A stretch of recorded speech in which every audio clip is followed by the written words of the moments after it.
Ada hal yang terkadang membuat gregetan di dalam bernegara kalau pejabatnya tidak mengenal how the world work atau cara dunia bekerja dan who rule the world atau siapa sesungguhnya yang mengendalikan dunia. Banyak juga gara-gara terlalu memfokuskan ke geopolitik dan geostrategi yang digarapnya dari sisi lain yang berbeda dengan pejabat sekarang. Bosman ini dicap sok tahu, kemelinti, kementus di dalam masalah tata kelola bernegara. Ya memang gitu kalau dilihat sekilas. Kalau lebih dalam lagi ya lebih kemelinti lagi yang namanya Bosman ini, tapi gak apa-apa juga kan. Di sini kita ada baiknya terus menjelaskan karena siapapun itu harus terpuasi bahwa si Sontoloyo ini ngomong pakai data atau ada ilmunya apa tidak, atau hanya orang halu yang konstan menceritakan impiannya yang bullshit ini untuk bisa dijalankan. Kita mulai dengan keheranan atas banyak pejabat yang sulit membedakan apa itu penaklukan dan penjajahan. Dunia ini bergeser, Bung. Dulu penjajahan, sekarang penaklukan. Terlihat beda, namun esensinya sama. Yang menggeser dunia itu siapa? Yaitu siapa saja yang mau rule, yang mau mengatur dunia atau yang sedang mengatur dunia. Ingat kata kuncinya, rule atau mengatur. Kalau Indonesia mau rule the world, maka buat aturan, bukan ikuti aturan.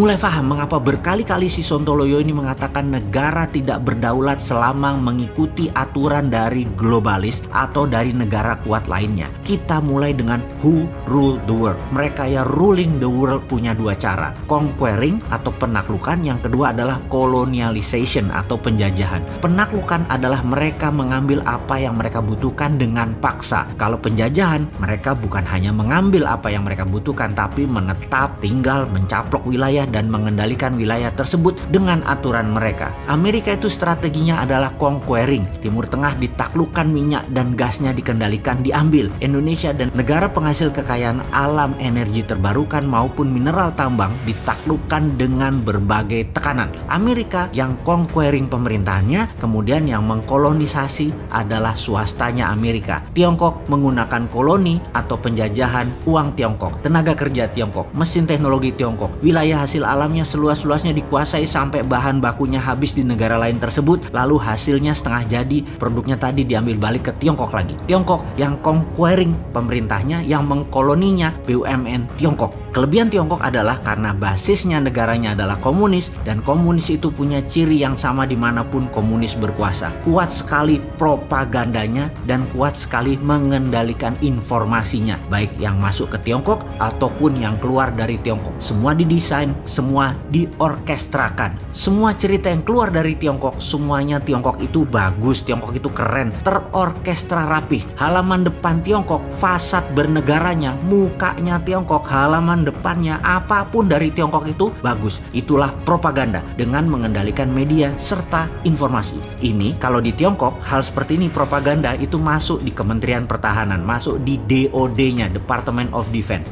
Jadi ngerti ya mengapa di dalam Mardigu Nation DOD nanti akan diganti dengan Department of Warfare, Kementerian Peperangan. Indonesia akan ofensif terutama di non-kombatan warfare. Karena rapihnya pengendalian informasi, maka banyak negara terpesona dengan Tiongkok dan mau kerjasama dengan alasan Tiongkok punya uang, Tiongkok punya teknologi, Tiongkok punya SDM, dan punya manajemen tenaga kerja profesional. Jadi propaganda yang diletakkan pertama di seluruh dunia yang ditarget akan ditaklukkan oleh Tiongkok adalah mempropagandakan kebaikan Tiongkok. Di sini yang paling mudah ditaklukkan adalah pemahaman ilmu ekonominya. Pemahaman bahwa membangun itu perlu asing. Uang Indonesia nggak punya. Untuk membangun perlu FDI. Wih, cocok lah. Kena sudah di banyak negara strategi itu, terutama yang pejabatnya lemah. Nah, di sini kita harus membantu bangsa dan negara menyelesaikan masalah kekisruhan ekonomi yang saat ini dipukul oleh pandemi, yang hingga saat ini strategi menaklukkan COVID masih pakai vaksin, belum pakai kekuatan diplomasi luar negeri. Kita masuk ke visi how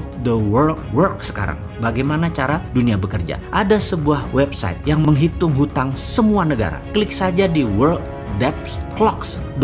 Web ini menginformasikan berapa setiap detiknya hutang itu bertambah, termasuk bunganya per detiknya yang harus dibayarkan. Begini melihat data tersebut. Kalau bernegaranya cemen, maka nggak akan paham apa isi informasi website tersebut. Ini kita jelaskan. Uang dolar sejak tahun 1971 tidak lagi pakai underlying emas. Amerika di zaman Nixon tidak pakai emas lagi mencetak dolarnya, tetapi pakai hutang, alias hutang tadi kan untuk proyek produktif. Nah, hutang tadilah underlying cetak uang. Itulah teori MMT yang dipromosikan oleh Hudson Institute, kamratnya si Nixon. Jadi dalam website worlddebtclocks.com terdapat angka, dan sebanyak itulah uang dolar dicetak oleh Amerika yang menghutang tidak hanya negara tapi swasta Amerika, juga negara Amerika juga ikut ngutang. Ingat, hutang Amerika itu besar tapi hutangnya dalam dolar juga, dalam mata uangnya juga, duit mereka sendiri. Jadi ya dicetak langsung ya langsung lunas. Tapi mereka tidak lunasi, biar membengkak untuk bisa cetak uang lagi. Selama peminjamnya kan harus ada hal yang produktif. Selama uang dicetak untuk hal produktif, uang itu muter berlapis-lapis. Itulah yang tidak akan membuat dolar inflasi. Jadi kata inflasi juga kata defisit sebagai penganut MMT itu hanya mitos, itu hanya propaganda. Dengan cerita singkat ini mudah-mudahan paham maksud dan tujuannya ya. Pertanyaannya, berani nggak tidak mengikuti globalis dan berani nggak tidak mengikuti negara pengatur dunia? Berani nggak independen? Berani nggak nyetak uang sendiri? Berani nggak ngelawan itu semua?